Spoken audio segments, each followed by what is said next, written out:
ऐसे कर्म इसी जन्म में भोगने पड़ते हैं। तो कैसे कर्म इसी जन्म में भोगने पड़ते हैं?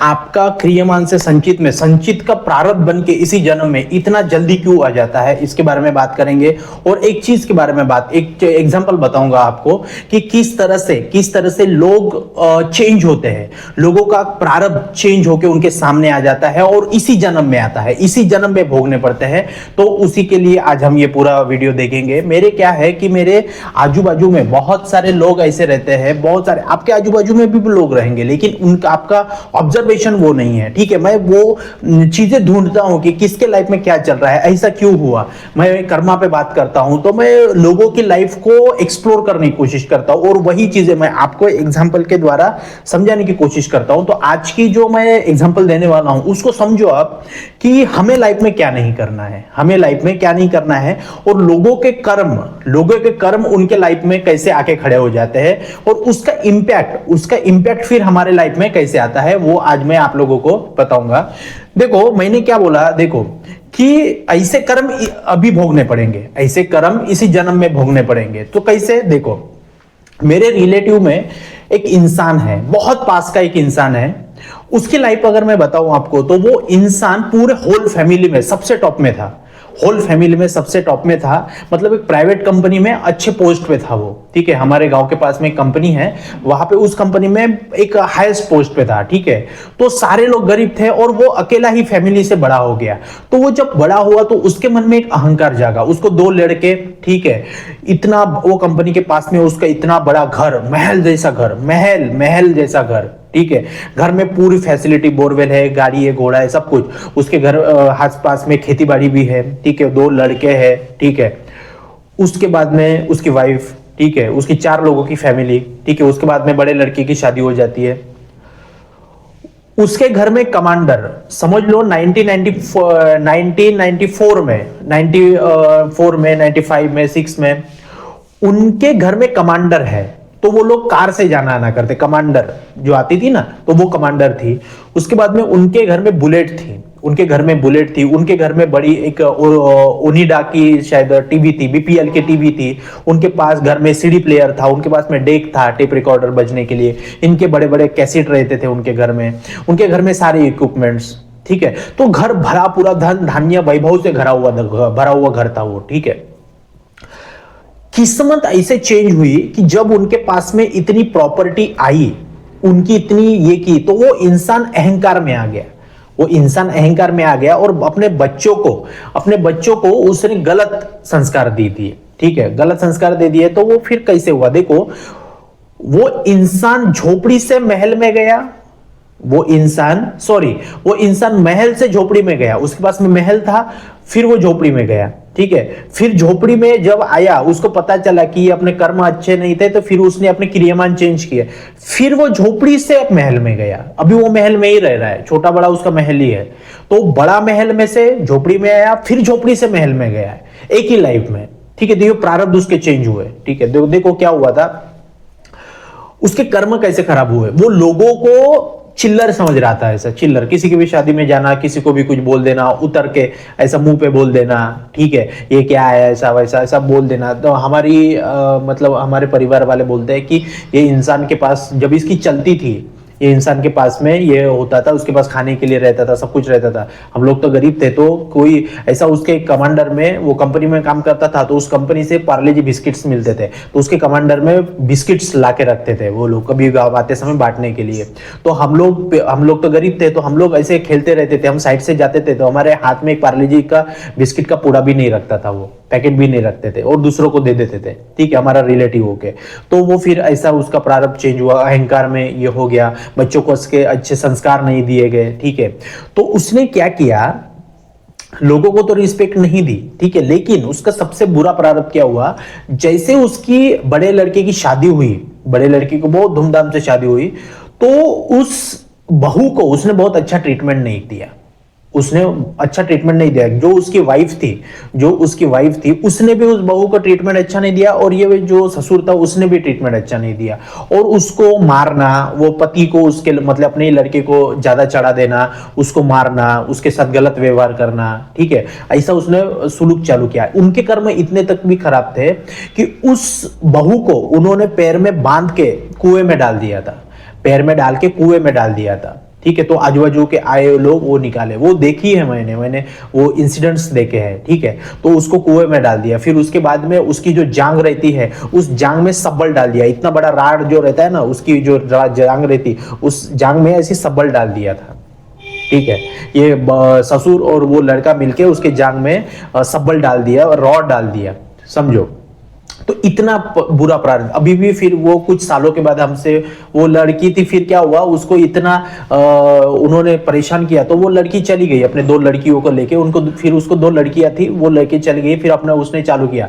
तो वो जैसे वो बाहर जाके उसने अपना चालू किया, तो वो अभी उस लड़की ने घर भी बना लिया, उस बहू ने, फिर लड़कियों की शादी भी कर दी, अभी अजी सब कुछ हो गया, ठीक है।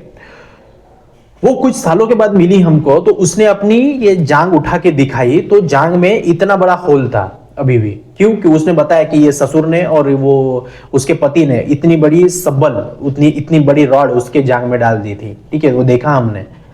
तो ऐसे उसके कर्म थे। तो सोचो, किसी लेडीज के जांग में इतनी बड़ा रॉड घुसेड़ देना, ये क्या अच्छा प्रारब्ध था? कुएं में बांध के, पैर को बांध के डाल देना किसी के लड़की को, ये क्या अच्छा था? नहीं था। तो ऐसा प्रारब्ध उसका इंसान का था। तो फिर वो पतन चालू हो गया, फिर उसको जैसे घर से बाहर निकाल दिया, सब कुछ हो गया, दोनों लड़कियों को, छोटी छोटी लड़कियों को निकाल के ये कर दिया। सोचो, एक जवान लड़की 2 लड़कियों को, छोटी छोटी लड़कियों को लेके घर से बाहर निकलती है, तो ये दुनिया उसको किस नजर से देखती है। तो उस हालत में वो लड़की ने अपना साम्राज्य फिर खड़ा किया। तो फिर क्या हुआ, इन लोगों का पतन होना चालू हो गया। फिर क्या हुआ, इसकी जो कंपनी में ऐसी कुछ पॉलिसी आई कि जिस कंपनी में वो काम करता था, उस पॉलिसी से इसको निकाल दिया गया। बहुत सारे लोगों को निकाला उस कंपनी से, और इनको जितना बचा हुआ पैसा था उनको दे दिया एक्स्ट्रा में, और इनको पेंशन दे दी गई 1000-2000 रुपए महीने की, और इनको वहां से निकाल दिया गया। तो निकाल देने के बाद में इनको पैसा आवक जो घर की इनकम बंद हो गई। और वो फिर क्या हुआ है कि वहां से ये लड़के का भी ये हो गया था, पति पत्नी छोड़ दिया था, तो वहां से ये लोग हमारे गांव में आए। वहां से ये, क्योंकि हमारा उनका मूल गांव था ये, तो वहां से ये लोग हमारे गांव में आए और उन्होंने चालू की। फिर इसके पास में, घर के पास में 1-2 एकड़ खेती ले ली और खेती करने लगे, ठीक है। फिर 2 व्हीलर से चलना, बुलेट से चलना वाला बंद हो गया, साइकिल नसीब नहीं हो रही थी, खाने को नसीब नहीं हो रहा था, ठीक है। फिर क्या हुआ, उसके पास तो घर नहीं था, तो रिलेटिव उसके घर के साइड में ऐसे टीन डाल के, रिलेटिव के घर के साइड में ऐसे टीन डाल के वो कम से कम 10 साल रहा। उसके बाद उसके 10 साल रहा वो टीन में। देखो, महल में रहने वाला आदमी वो टीन के छपरे में रह रहा है, एक ऐसे ऐसे ये बना के, ठीक है। वैसे किया तो जिसका उतना उसका अहंकार था वो सारा नीचे गिर गया। परिस्थिति उसको समझ में आ गई कि ये कर्मा यहाँ पे काम करता है, ठीक है। फिर उसके बाद में उसने एक झोपड़ा बनाया, एक साइड की जगह ली, कुछ सालों के बाद में वहां पे एक झोपड़ा बनाया, वहीं पे वो लोग रहते थे। उसके बाद में घरकुल, महाराष्ट्र में घरकुल की स्कीम होती है, वो स्कीम मिली उसको। तो उसको स्कीम मिली, फिर उसने खेती गाड़ी से पैसा आता था, थोड़ा बहुत खाने के लिए मिल जाता था, तो उधर से वो कैसे तो भी करके अभी उसने 3 रूम का घर बना लिया, ठीक है। तो अभी अच्छा खासा घर बना लिया उसने, तो वहां पे रहता। परिस्थिति अभी वैसे ही है, लेकिन रहने को घर मिल गया, तो घर अभी अच्छा खासा बन गया। तो मतलब कहने का मतलब क्या है, वो इंसान महल से झोपड़ी में आया, झोपड़ी से फिर महल में गया। तो ऐसे प्रारब्ध होते हैं। तो वो इंसान के कर्म इतने बुरे थे कि उसके कर्म उसी में मिल गए। अभी कहीं भी मिलता है तो 100 रुपए दे दे, 100-200 रुपए दे दे, ऐसे वो करता था। फिर उसका लड़का, जो बड़ा लड़का था, अभी भी वो वैसे ही इधर उधर घूम रहा है। वो बड़ा लड़का उसका अभी ऐसे ही उधर उधर घूम रहा है, ऐसा कुछ ये नहीं है। और फिर उसकी जो वाइफ थी, मतलब जो इंसान वहां पे काम कर रहा था कंपनी में, उसकी जो वाइफ थी, सास, ठीक है, वो सास का भी कर्म ऐसा था कि उस सास ने भी बहू को बहुत परेशान किया था। तो फिर पिछले 2 साल से वो जो सास है, ठीक है, उसको पैरालिसिस हो गया और वो अभी बेड पे ही है। तो उसके कर्म अभी निकल रहे हैं। ऐसा बोलना तो नहीं चाहिए, पर मैं आपको रियलिटी बता रहा हूं, ठीक है। वो जो सास है जिसने बहू को बहुत परेशान किया था, उसके भी कर्म थे, ठीक है। तो वो सास अभी पैरालिसिस से है, उसको बहुत तकलीफ होती है। वो अभी एक बार गया था मैं, तो बोल रही थी कि अरे मैं कहीं तो भी बाथरूम में गिर गई, तो मेरे पैर की हड्डी क्रैक हुई है, लेकिन पैसे नहीं है, समझो, पैसे नहीं है और ये करके भी कोई फायदा नहीं है, ऐसा ऐसा बोलने लगी। बोलती है मेरे को वो हड्डी जो है ऐसे तिलकती है, ऐसे ऐसे दर्द होता है मेरे को। तो सोचो किसी के बदन में एक टूटी हुई हड्डी पड़ी हुई है, टूटी हुई हड्डी उसमें है और वो पेन दे रही है, तो कितना बड़ा प्रारब्ध होगा ये, सोचो। हमें सुन के भी कितना ऐसा बुरा लगता है। तो वो ऐसे प्रारब्ध है। मैंने फिर उधर से आने के बाद में मन में बोला ये प्रारब्ध है, वो प्रारब्ध है, ये पल पल भोग रहा है। ठीक है, जब जब तुम लोगों ने उस बहू के जान में सब्बल डाल दिए, रॉड डाल दिए, कुएं में डाले, तो उस लड़की को भी तो तकलीफ हुई होगी। तो अभी वही दुख तुमको यूनिवर्स दे रहा है, प्रारब्ध दे रहा है। तो तुमने तुम लोगों ने जो कर्म किए वही तुम लोग भोग रहे हो। वो पति भी, उसका जो ससुर है वो भी भोग रहा है, जो लड़का उसका पति, वो लड़की का पति जो है, इनका लड़का, वो भी भोग रहा है, ये सास है वो भी भोग रही है। ठीक है, इसमें जो छोटा लड़का था इसका उसमें कुछ मैटर नहीं था। जो छोटा लड़का था वो अच्छे कर्म से रहा, तो उसकी फैमिली फुल रही है, उसकी फैमिली पूरी फुल रही है, वो अच्छा शांति से जी रहा है। क्यों? देखो, जिन्होंने उस लड़की के साथ गलत किया है उनका प्रारब्ध बन के सामने आया, वो अभी भी भोग रहे हैं। लेकिन उसके मैटर में, फैमिली में, ये जो छोटा लड़का था वो थोड़ा सा शांत था, वो उनके मैटर में पड़ता नहीं था, तो उसकी फैमिली फुल रही है, अच्छा हो रहा है, वो अच्छे से लाइफ जी रहा है, तब से ही अच्छे से लाइफ जी रहा है।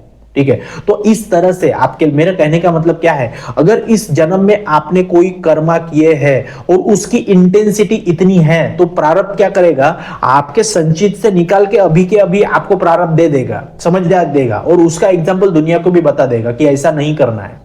ठीक है, आपके अगर प्रारब्ध बहुत खत्म है, बहुत बुरे हैं, तो यूनिवर्स आपको इसी जन्म में उसको भोगने पड़ेंगे।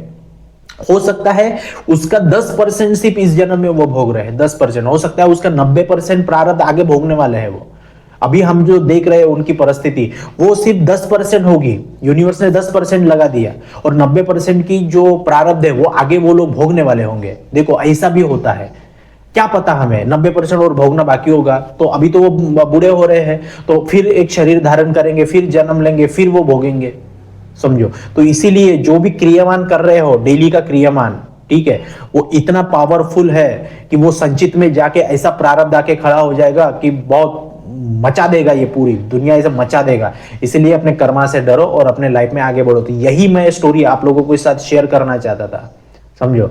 यही स्टोरी मैं आप लोगों के साथ शेयर करना चाहता था, और मैं समझाना चाहता था कि ये ऐसे कर्म इसी जन्म में भोगने पड़ते हैं। अभी तो 10% भोगा होगा या फिर 100% भोग लिया होगा, पता नहीं, हो सकता, मुझे तो लगता है कि आगे वो लोग भोगने वाले होंगे। और ठीक है, ऐसा रहता है।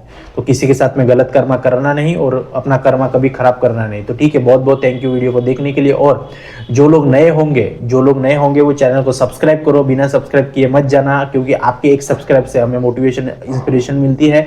और जो लोग पुराने होंगे वो लाइक कर देना, और आपको ये एग्जाम्पल कैसे लगा उसकी मुझे ये कर देना, कॉमेंट कर देना। ठीक है, तो सारे लोग, जितने भी लोग देख रहे हैं, लाइक कर देना है, कॉमेंट कर देना, और सब्सक्राइब बिना किए नहीं जाना है। और उसको भी जरूरत होगी इस वीडियो की, उसको भेज दो कि ऐसा होता है करके, उसको भेज दो, और ये सारी चीजें ये कर दो। सब्सक्राइब किए बिना नहीं जाना है। और आपके लाइफ, आपके एरिया में भी ऐसी कोई स्टोरी होंगी तो मेरे को कमेंट बॉक्स में या मेरे पर्सनल नंबर पे शेयर करना, क्योंकि इससे लोगों को एग्जाम्पल मिलेगा और वो अपने लाइफ में ऐसा कोई गलत कर्म करने के लिए डरेंगे, है ना। मेरा एक ही मोटो है कि आप लोगों को एग्जाम्पल दे दे के आपको समझाऊं मैं कि कर्मा कैसे काम करता है। ये यूनिवर्स ने मेरे ऊपर रिस्पॉन्सिबिलिटी दी है कि मैं आप लोगों को समझाऊं, तो आप इसको अपने तरफ से ये कर देना। ठीक है, बहुत बहुत थैंक यू। चैनल को सब्सक्राइब करो, शेयर कर दो, सब कुछ ये कर दो। ठीक है, बहुत बहुत थैंक यू। चलिए, जय हिंद।